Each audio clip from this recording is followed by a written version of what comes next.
Don't say I didn't warn you. We talked about Wentz on the show for a few weeks, about a month ago, and I said since really the start of the offseason, I got bad news, everyone. It's a bad time to need a new quarterback. Just is. Draft isn't loaded. Free agency doesn't have a lot of good options. And so here we are talking about Carson Wentz. So Mary Kay reported this on Wednesday afternoon. The Browns and Wentz definitely have mutual interest this season on him becoming their veteran bridge quarterback, a league source told Cleveland.com. It's apparently contingent upon them signing Russell Wilson, who visited last week.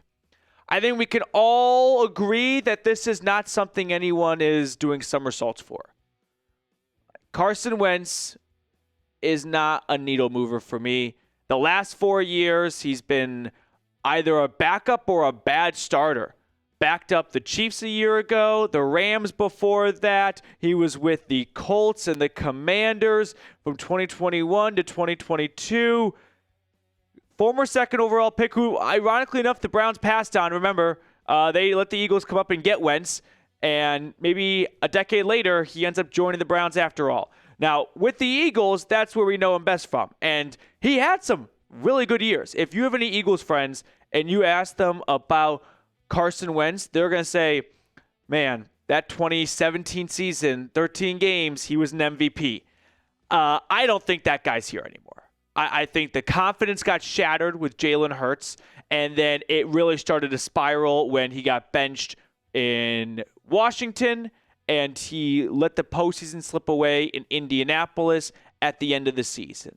So by no means am I here to advocate for Carson Wentz is a good option for the Browns. I am here to share the news that I've been sharing since, let's say, January 1. Sucks that you need a quarterback this offseason.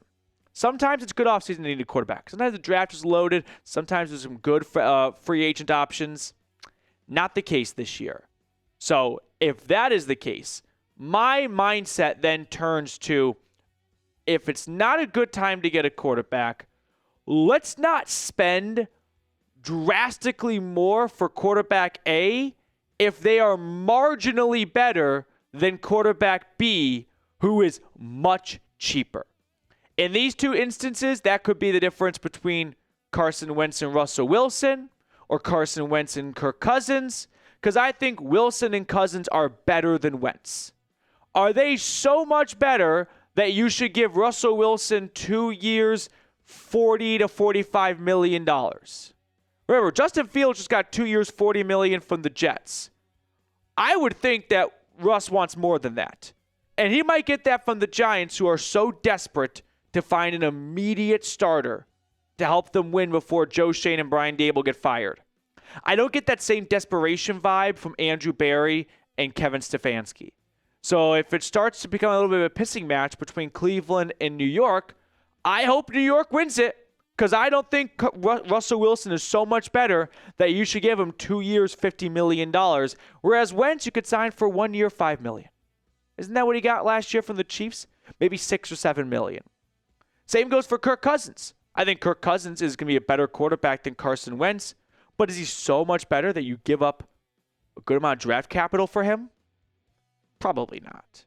I don't think so. But this is where we are right now. It sucks. That's really the only way. It's the best way to summarize this entire situation. Everyone, when they saw Carson Wentz, Browns, mutual, fuck. I think all across Northeast Ohio, production just grinded to a halt because of the realization of what's looming ahead. Now, I want to talk about if they do get Wentz and he is that bridge quarterback, what that means for Cleveland in the draft. Does this kind of tip their hand as to what their plans are in April? But really quickly, make sure you join the Noti gang. If the Browns make any moves at all, we're going to be trying to get a video out to you as quickly as possible. So click that subscribe button if you haven't already. And if you are subscribed, go ahead, click the notification bell, and select it to all. So here is my projected quarterback room. If they get Carson Wentz. Carson Wentz can be substituted for Kirk Cousins or Russell Wilson, and I don't think it changes anything here for the most part. I always said 2 veterans, 2 rookies. And here are your 2 veterans. Again, we have Kenny Pickett, and I'm not trying to put these in order, by the way, of a depth chart. This is just the room as a whole. Let's say it's Wentz, could be Russ, could be Cousins, but for now, let's go with Wentz. Pickett, I think they are going to take a quarterback with one of their 4 picks in rounds 1 through 3. They have a first, a second, and 2 thirds. Of those 4 picks, one of them, I believe, will be used on a quarterback. Which one? That's kind of the million-dollar question here. After that, I think they'll use another one of their 10 total draft selections on a rookie. Probably in day 3, which I'm going to make a video about a Browns mock draft post-free agency, and you can see who I selected for the Browns with these 2 selections right here. But I would say that a lot of the signs and the tea leaves are pointing to the Browns going quarterback at number 2. I've got Myles Garrett getting all warm and fuzzy with Andrew Siciliano about, hey, I heard what the quarterback plan was, and I wouldn't be smiling if I didn't like it. He sure as hell is not smiling about Carson Wentz being the starter for 17 games. I'd have to think at this point in the offseason, there's only one of 3 reasons why he'd say that. 1, he's lying because he's all in on team misdirection for the Browns. I don't believe that. Teams do not use players to do that. 2, he believes they are going to get Kirk Cousins or Carson Wentz or Russell Wilson, and he really likes one of those quarterbacks. That's a fair possibility. The thing is, those are far from guarantees. Right? Take Russ, for example. It's one of 3 teams, Browns, Steelers, Giants. How could the Browns have guaranteed to Garrett we're going to get Russell Wilson? That seems like a stretch. Miles is a smart guy. I think he would know you can't guarantee that. So then that leaves me option 3. The only thing the Browns really can guarantee, Shedeur Sanders. Because I'll guarantee you he doesn't go first overall to the Tennessee Titans. And if he's not going first overall, well, do the math yourself. You're picking second. You have the guarantee option of taking Shedeur. So signs are pointing to Sanders being the pick at number 2, unless this is one huge, ginormous smokescreen, which, to be honest, might sound a bit dramatic. Would it be out of pocket for Andrew Berry to do this? Anytime you have an idea of what they're going to do, they do something very different, right? I mean, in free agency and trades, they like to work in secrecy, in darkness. They're not a team that loves to be in the spotlight by tipping off reporters what their plans are.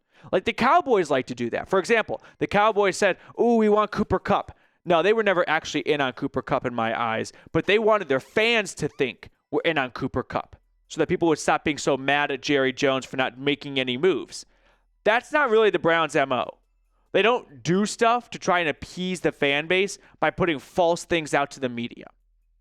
So it's hard to just ignore all these signs pointing to Shedeur, but I still struggle with the idea of the Browns actually picking Shedeur. Not from a what I would prefer, but from a prediction standpoint.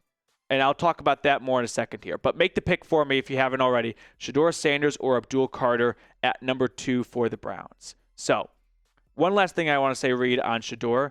I don't know if it's elsewhere in the script, but I just want to talk about how Matthew Berry, coming out of the NFL Combine, talked about what he's heard from the Browns at the number 2 spot. And evidently, is that the second one? Okay. Well, we'll talk about it in another episode too, but I'll just summarize by saying, evidently, the Browns are the only team that likes both Shedeur and Cam Ward. And I don't really believe that, that's not the one. I don't really believe that the Browns are the only team to be in one bucket. That's a major outlier. Okay, this is what I'm talking about. Sorry, we kind of went off script, off schedule a little bit here, but it doesn't matter. Barry said the one team I heard that did like Sanders was Cleveland. They liked Ward as well, but they'd be good with either. They're the only team that'd be good with either? man, are the Browns really that unique when it comes to a quarterback evaluation? Not every team's going to see eye to eye on a player, but to be one of 32 to see a player in a certain light for the second overall pick, that just seems too far stretch, right? And that's where I've got this Ricky Bobby pretzel in my head right now. So to switch gears just slightly here, I want to bring Kirk Cousins in the fold now because Josina Anderson tweeted out that I was told these two quarterback names came up in recent preliminary trade inquiries or internal discussions. Kirk Cousins and Will Levis. Josina said Atlanta has been getting calls. I heard talk of a third-round pick being potentially actionable. I believe the Falcons are the ones feeding this to Josina Anderson, because they want other teams to believe there's a sense of urgency for Kirk because we're getting calls. So if you want them, act now. It's a classic sales technique. You see it all the time in everyday life, right? Next time you're watching TV, right, where they have all those promo deals and it's like a cooking appliance that can make you everything you want, and it goes, for a limited time only, it's $25. This is Atlanta going, you have to have a sense of urgency. Time is working against you. We're getting phone calls and we're getting offers for a third. And they're trying to spark fear into the Browns to go, oh, crap, we got to move quickly. They're going to trade Kirk somewhere else if we don't get him right now. I don't buy it. I don't think any team's giving up a third-round pick, and I sure hope the Browns do not give up a third-round pick for the way Kirk Cousins played last year down the stretch. I'm willing to buy that Cousins was playing through a shoulder and elbow injury, and that he can return to what he looked like the first 9 weeks of the year. And tell me you would not take that in a heartbeat. 17 touchdowns, 7 interceptions, 6-3 record, 260 yards, 69% completion. Nice. You would take that in a heartbeat for a day 3 draft pick.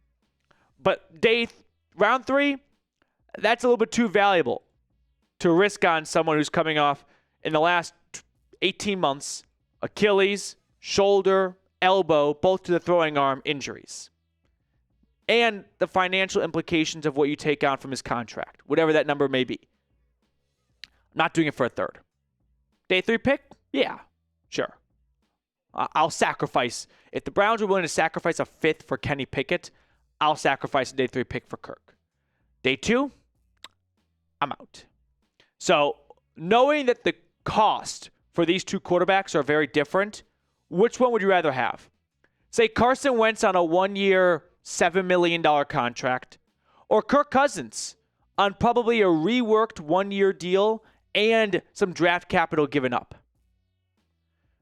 I know some of us are in this camp of the Browns don't need to reset. They just need a new quarterback and they can get right back to the postseason.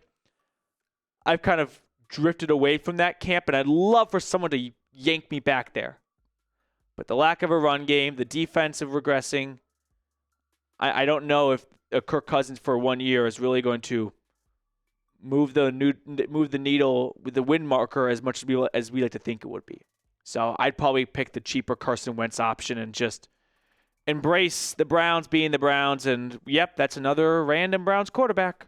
All right, before we get on out of here, one quick thing.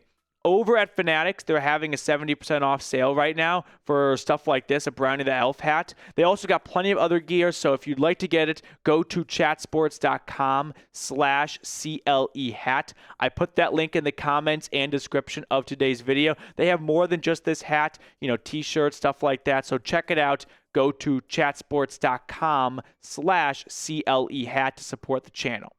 Let's pick a card to wrap up today's show. Mr. Reed, which card do you want to go with? Can I go with not that one, but not that one either? Okay, so third option. I like You're increasing your odds. Yes. 3 of hearts. 3 of hearts. I'm going to go raw dog. Give me 5 of diamonds. No. King of spades. King of spades.